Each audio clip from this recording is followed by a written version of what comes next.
Да, братан. Сол в поисках еще. Іздеп жатырмыз ғой? Иә. А? Да, ну. Қай жылғы? Аты кім екен? Альбина? Базар жоқ. Маған да қарастырсың. Давай, короче, потом перезвоним. Әлі сол жырың ба бітпейтін, а? Не болыпты?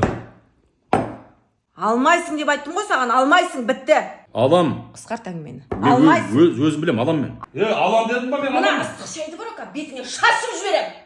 Сосын жүресің көшеге шығамай. Мұздап қапты ғой шайың. Аласың, алмайсың деп шайың су қапты ғой. Жоқ, сен айтшы маған, неменеге сен қоймайсың тоқал деп, а? Не жетпейді саған, айтшы? Кірімді жуып жатырмын, тамағымды істеп жатырмын, балаңды туып жатырмын, ата-анаңа қызметін жасап жатырмын, қонағын күтіп алам, қонағын шығарсам, не жетпейді саған, а?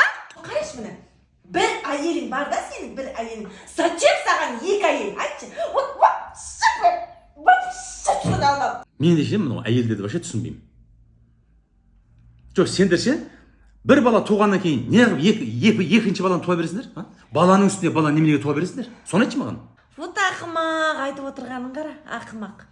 Әй, біз бала тусақ, мына ұлттың санын көбейтеміз деп туамыз. Мына біз бала үстіне бала туған сайын аналық мейіріміміз оянады. Ана ағасы жалғыз болмасын, ойбай інісі жалғыз болмасын, бауыр болсын деп туамыз. Бала үстіне бала туған сайын әйелдің мейірімі арта түседі. Ол табиғаттың заңдылығы. Вот, міне.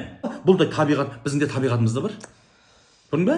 Біздігде арманымыз ұлттың саны көбейсе, елдің саны көбейсе дейміз. Мен алсам, сен айтқандай, саған серік болсын деймін, екіншісін алсам. Мейірім жалғыз сенде де болу керек па? Мейірім бізде де бар.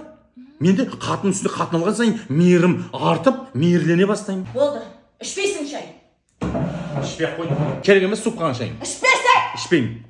Керек ет шайың. Мейірім деп қойды ғой. Еркек мейірімді болса болмай ма не? Мейірімді бар, әйелді деп қойды ғой. Мейірім тұнып тұр осы отырғанда. Мейірімімді шашқым кеп, жан-жағыма шашқым кеп отыр. Мейірімімді. Кім алады мейірімді? Алыңдар рахаттан. Мейірімді. Пайдасын көріңдер. Мейіріммен тұр бұл өмір. Әлі мейіріммен.